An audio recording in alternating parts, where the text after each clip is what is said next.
So after being blown away by this little blush that I got from a friend of mine, I decided to buy my own RMS beauty product.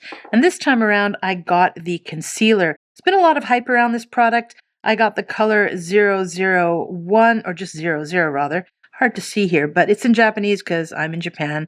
And this color is very light. So I have to be careful I don't make myself into a raccoon or anything, but it works. I'm so impressed by the quality of this stuff. What can I say? I've got very deep seed eyes, so I put it in the sockets and gently pat it just below the bulge under my eyes and into the creases of my nose and to cover any, dark spots or zits or anything like that. You could even just use this product and forget a foundation. But usually I put on a BB cream, which has color in it, by the way, and then I put this stuff on, and then maybe any translucent powder or even colored foundation powder on top. And it lasts all day.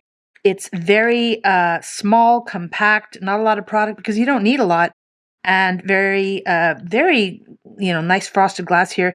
Very johin in Japanese, which means kind of luxurious, actually. I think it works fantastic. I think it's a beautiful quality, and I recommend.